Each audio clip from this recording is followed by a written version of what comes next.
পয়লা union nut মন্দিরে হরিসভায় ধানের শীষে ভোট প্রার্থনা। এস এ জিনহা কবির এমপি উপস্থিত। জুয়েল মিয়ার প্রতিবেদনা দেখুন বিস্তারিত।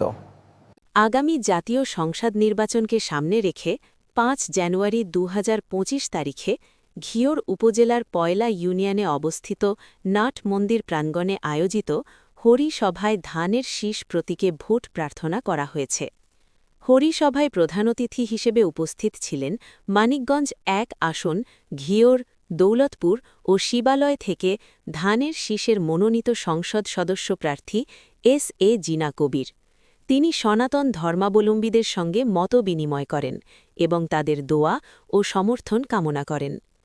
এই সময় আরও উপস্থিত ছিলেন মানিকগঞ্জ জেলা যুবদলের আহ্বায়ক কাজী মুস্তাক হোসেন দীপু, মানিকগঞ্জ জেলা কৃষক দলের সিনিয়র সহসভাপতি মাসুদুর রহমান মাসুদ, মানিকগঞ্জ জেলা স্বেচ্ছাসেবক দলের সিনিয়র সহসভাপতি কাজী নাদিম হোসেন টুয়েল, জেলা ছাত্রদলের সিনিয়র সহসভাপতি জিহাদুল ইসলাম জিহাদ এবং সাংগঠনিক সম্পাদক শাকিব খান অয়ন।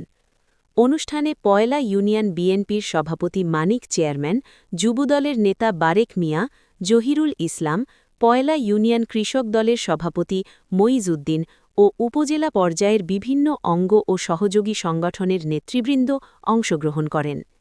হরিসভায় বক্তারা বলেন, ধর্ম বর্ণ নির্বিশেষে সকল মানুষের সমান অধিকার ও নিরাপত্তা নিশ্চিত করাই তাদের রাজনীতির মূল লক্ষ্য। আসন্ন নির্বাচনে ধানের শীষ প্রতীকে ভোট দিয়ে গণতন্ত্র ও জনগণের অধিকার পুনরুদ্ধারে সবাইকে ঐক্যবদ্ধ হওয়ার আহ্বান জানানো হয়।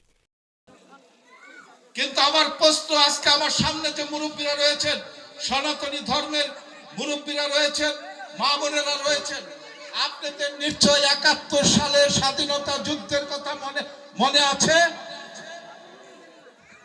যুদ্ধে স্বাধীনতা অর্জন হয়েছিল। এখন আমার প্রশ্ন, সনাতনী ধর্মের ভাইয়েরা, মুরব্বীরা যারা আমি দেখছি এখানে, যারা অনেকে হয়তো স্বাধীনতা যুদ্ধে অংশগ্রহণ করেছেন অথবা স্বাধীনতা যুদ্ধের ইতিহাস আপনারা জানেন, সেই স্বাধীনতা যুদ্ধে বাংলার সনাতনী ধর্মের ভাইয়েরা কি যুদ্ধ করেন নাই? আপনারা যুদ্ধ করেছেন। ৩০ লক্ষ